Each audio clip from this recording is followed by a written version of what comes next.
World War II, the all-in high-stakes game of the superpowers. The prelude, the aftermath of World War I and the rise of the mustachioed painter.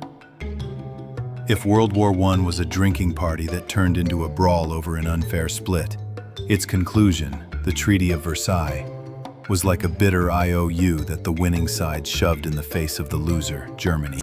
This note clearly stated, "You, Germany, must bear all the guilt. You must pay us reparations to the point where your grandchildren might not even finish paying it off. From now on, your army is only allowed to have a few scrub soldiers to patrol the sidewalks. All your cool toys like tanks, airplanes, and submarines are confiscated.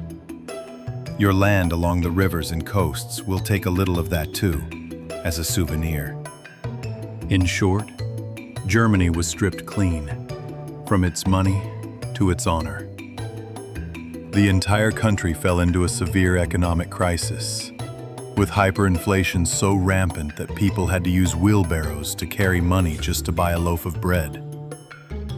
The people were hungry, humiliated, and resentful.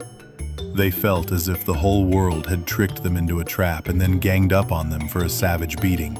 In this context of a broken home, a young man named Adolf Hitler appeared. This guy was a mediocre artist who had failed to get into art school, lived a vagrant life, and had fought in World War I. But he had a special talent. He was a top-tier bullshitter. Hitler had the ability to stand before a resentful crowd and scream the very things they most wanted to hear. It's all because of the Jews. Because of the capitalists. Because of that damned Treaty of Versailles. The great German nation cannot be humiliated like this. Follow me. I will tear up that IOU. I will restore your honor. I will make Germany the master of the world. We will have bread, we will have jobs, and we will have living space to thrive. Hitler's oratorical talent, combined with his trademark mustache and decisive hand gestures, mesmerized an entire disillusioned nation. He and his gang, the Nazi Party, quickly rose to power in 1933. The first thing Hitler did was declare bluntly, "The Versailles IOU, I'm tearing it up. War reparations, forget it. Disarmament, not only am I rearming, I'm getting all the top-shelf stuff that will make your eyes pop." And so, Germany began a frenzied gearing up process. Factories sprouted like mushrooms, churning out tanks, planes, and guns. The German economy made a miraculous recovery. People had jobs, and everyone was fired up. Hitler became a Führer, worshipped by the entire nation. Meanwhile, in Italy, there was a bald-headed big boss named Benito Mussolini. This guy also shared the ambition of remaking Italy, which felt it had been swindled by the Allies in World War I. They were promised land but got very little. Mussolini founded fascism, also loved giving speeches, also loved waving his arms, and also dreamed of a Roman Empire 2.0. Seeing how lit Hitler was in Germany, Mussolini went over to shake hands and become his sworn brother. On the other side of the globe, Japan was no slouch either. After gobbling up a bunch of German territory in Asia during World War I, Japan began to dream of hegemony. The Japanese military establishment believed that since heaven had created the superior Yamato race, it was their destiny to rule over other, inferior races. They proposed the Greater East Asia Co-Prosperity Sphere, which sounded fancy but really meant all Asian countries should come under the wing of Big Brother Japan, so I can protect you and, more conveniently, exploit your resources. And so, the Axis trio was formed. Germany, Italy, Japan. These three had one thing in common. They were all latecomers to the party, felt they had been treated unfairly, and were determined to tear down and rebuild the world order established by Britain, France, and the US. All three began a campaign of blatantly asking for land. flexing muscles, and the big boys sizing each other up. Hitler was an extremely sly fox. He didn't just suddenly declare war on the whole world. Instead, he used a try-before-you-buy tactic. Try on a slightly tight shirt, and if no one says anything, just wear it. Act 1. The Rhineland, 1936. According to the Treaty of Versailles, this area was a demilitarized zone, off-limits to the German army. Hitler coolly marched his troops in. France and Britain, the sheriffs of Europe, looked at each other and shrugged. Well, it's his land, so if he goes in, it's fine. They feared war. Their economies hadn't recovered, so they decided to turn a blind eye.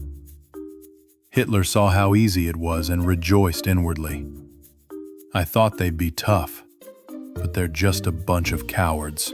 Act 2. Austria, Anschluss, 1938. Hitler declared, Austrians and Germans speak the same language, share the same superior Aryan blood. It's only logical that we become one big family. He applied pressure, massed troops at the border, and invited Austria to merge with Germany. Once again, Britain and France could only issue statements of deep concern. Act 3. Czechoslovakia and the appeasement policy that went down the drain, 1938. Hitler set his sights on the Sudetenland region of Czechoslovakia, where many ethnic Germans lived. He pulled the same trick. My countrymen there are being oppressed. I must go in to save them. This time it was more tense, as Czechoslovakia had a strong army and a mutual defense treaty with France. War seemed imminent. The British Prime Minister at the time was Neville Chamberlain, a gentle old man who believed in peace. He flew back and forth to meet Hitler several times to negotiate.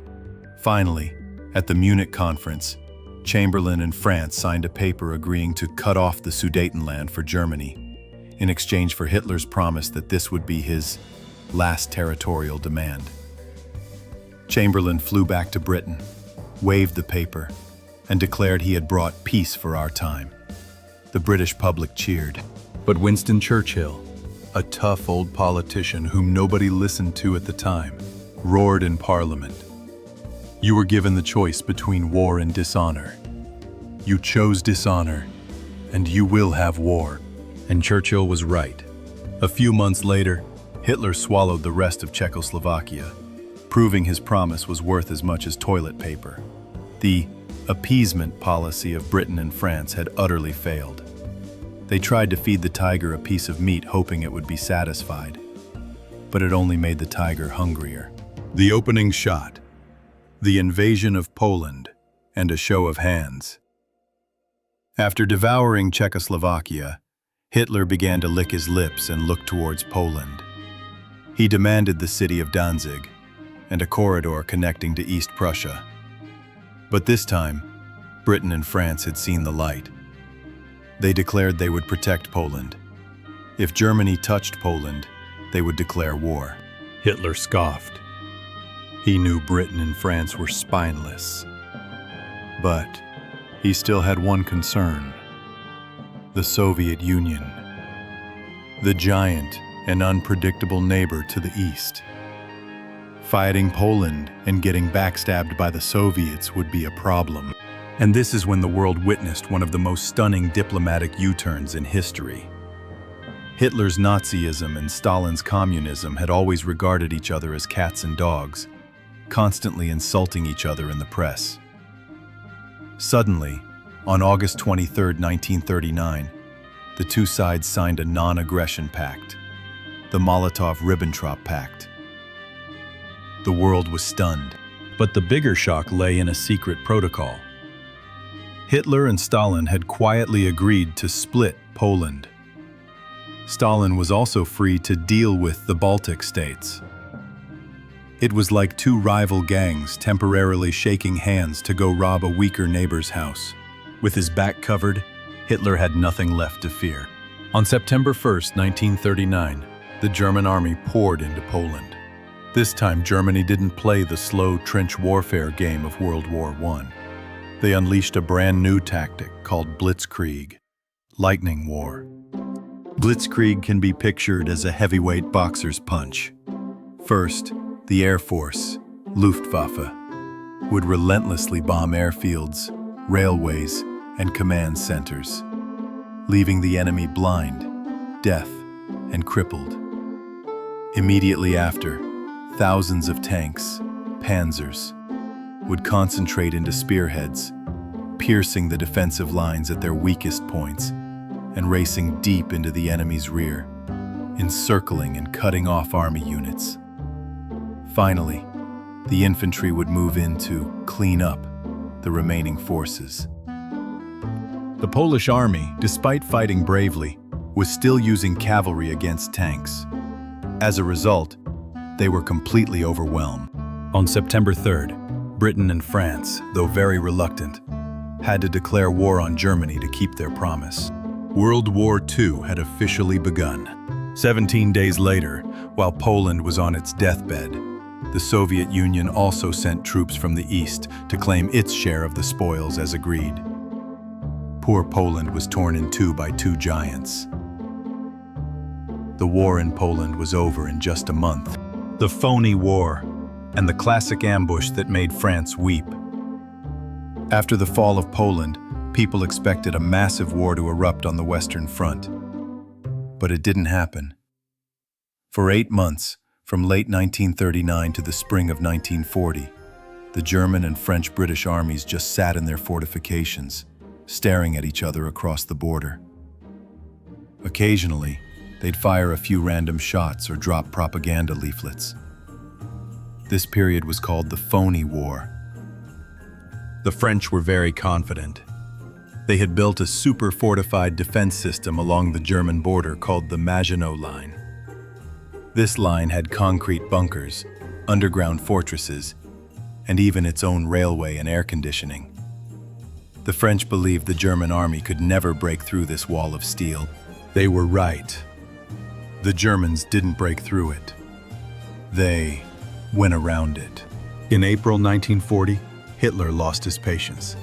He had his forces occupy Denmark and Norway to secure iron ore supplies and establish air and naval bases to threaten Britain.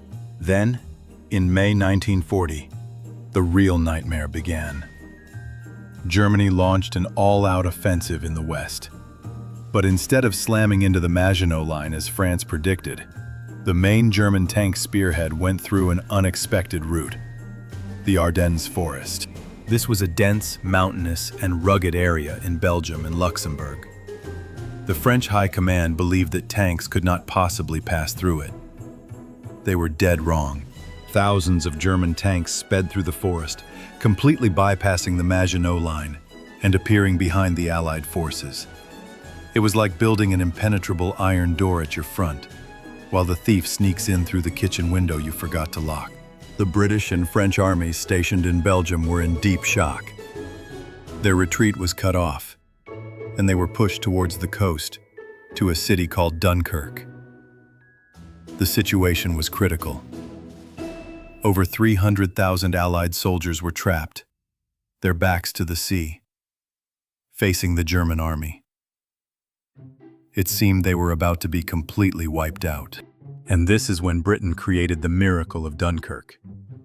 The British government called on all types of vessels: warships, merchant ships, yachts, ferries, even tiny fishing boats, to set sail and rescue the soldiers. A motley fleet of nearly 900 boats crossed the English Channel, under bombardment from the German Air Force, to carry out the greatest evacuation in history. In 9 days, they saved nearly 340,000 men. Although the men were saved, it was still a devastating defeat. The British Army had to abandon all its weapons and vehicles. France was now like a headless snake. German troops marched into Paris without firing a shot. On June 22, 1940, France signed its surrender.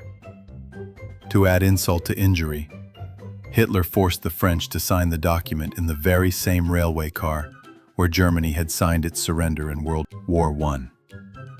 A sweeter revenge was impossible. In just 6 weeks, Germany had defeated France, which at the time had what was considered the strongest army in Europe. Hitler stood at the pinnacle of his power. Almost the entire European continent lay under the Nazi boot. Only Great Britain stood alone. Afternoon tea and bombs. Britain carries the team solo. At this time, the British Prime Minister was Winston Churchill, a stout, cigar-addicted old man with nerves of steel. When Hitler offered peace, on the condition that Britain recognized German domination of Europe, Churchill delivered a speech that went down in history.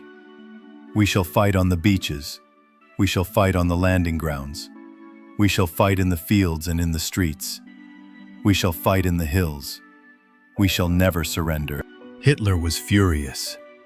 He ordered the German Air Force, Luftwaffe, commanded by the portly Hermann Göring, to crush the British Royal Air Force, RAF, gain control of the skies, and prepare for an invasion of Britain, Operation Sea Lion.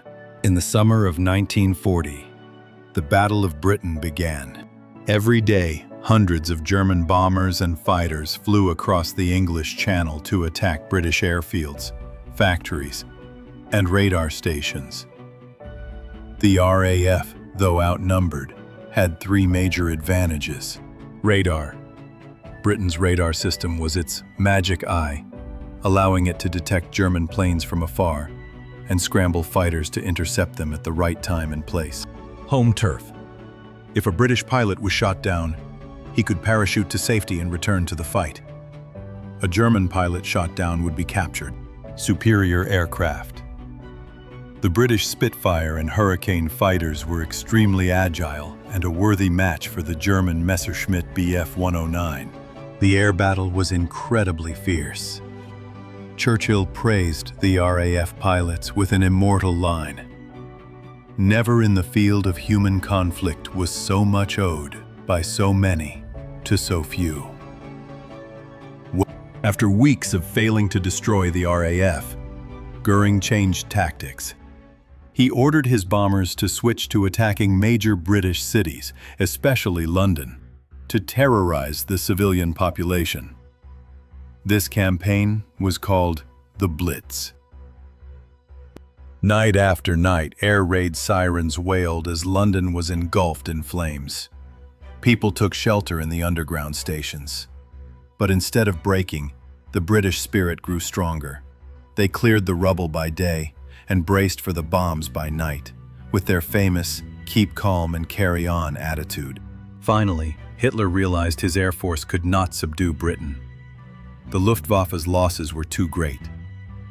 He had to postpone the invasion of Britain indefinitely. This was Hitler's first major defeat. Great Britain, the small island nation, had stood firm alone against the Nazi war machine, keeping the flame of Allied hope alive. After failing to crush Great Britain, a frustrated Hitler switched targets. He decided to make his biggest and wildest gamble yet, turning on his temporary ally, the Soviet Union, to seize living space in the East. Meanwhile, in the Pacific, Japan saw a golden opportunity to expand. But their plans were complicated by a giant pretending to be asleep, the United States, which claimed neutrality while secretly supplying Britain. The stage was now set for a truly global conflict. How would Hitler stab Stalin in the back? And what would it finally take to awaken the American giant? The all-in game was about to go worldwide. See you in part 2.